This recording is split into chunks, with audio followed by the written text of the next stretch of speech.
story is best reflected in the stories of folks who work with us and the folks we serve. So the first person I want to introduce you to is a beautiful woman who is 56 years young, Miss Lorna Fleming. I was chatting with Lorna. First of all, I saw Lorna's pictures downstairs, and the one with the squirrel really got me. And I wondered how Lorna knew that the squirrel was pregnant, but that's a whole other story. And then the Frederick Douglass quote picture was just fantastic. But she said she is a self-described paradox. And as you'll hear in her story, some of you may or may not know that Lorna's got a Bachelor of Arts degree in Interdisciplinary Studies from Wayne State University, and also has an MBA in Human Resource Management and Healthcare Management. So if we can give a big round of applause to Lorna Fleming.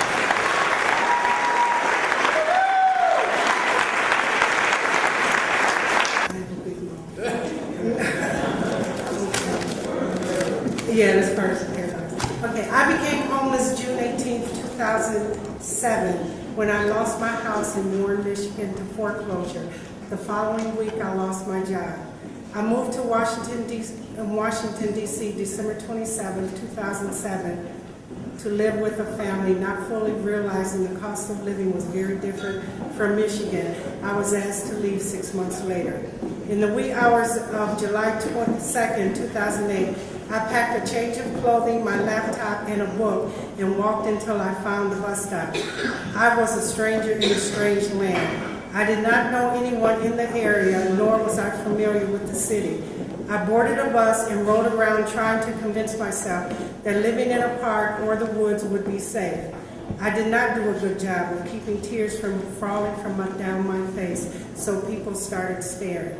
The horrors of reading about and watching documentaries on being homeless in America continuously flashed through my mind. Finally, I decided that I lacked the strength to live outside and asked the bus driver where I could find a homeless shelter. Since the day was just beginning when I arrived at the shelter, I was unable to register.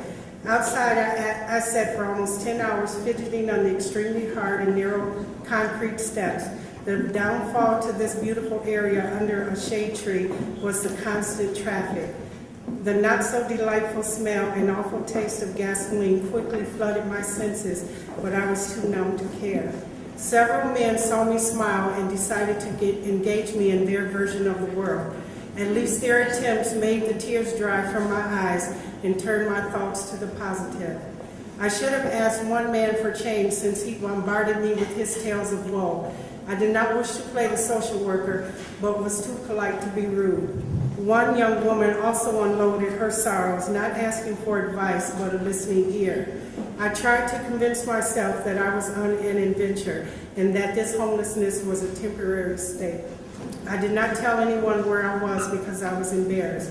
This state of homelessness is a nightmare. Many days I cannot trust myself to think clearly. I find holding on to a train of thought tiresome. I am not who I used to be. I have lost interest in things I used to love doing. One good thing is I have lost 70 pounds since moving to the shelter. Several things have kept me putting one foot in front of another. My faith, my belief that life is an interesting journey, and my loving to love. The only place I can glimpse a shadow of my old self is at Thrive DC. I will always refer to Thrive DC as the Breakfast Club because every day is a new beginning. The staff and volunteers treat me with respect and are always kind and considerate. They are not judgmental if my ideas or comments are different from the norm. The art class, photojournalism class, and stress management class help keep me focused. When needed, I can make telephone calls. My case manager listens to my life's tales, offering advice or just lending an ear, and never belittles me for crying. When my funds are low, I am able to get clothing, tokens, vitamins, cold medicine, and toiletries. The holiday parties they have remind me of a world I used to know. I feel safe within the walls of Thrive DC. While walking up the stairs to leave Thrive DC, I start clamping bars around my heart and my intelligence. It hurts my heart sometimes when I have to leave because I feel like I'm leaving my family.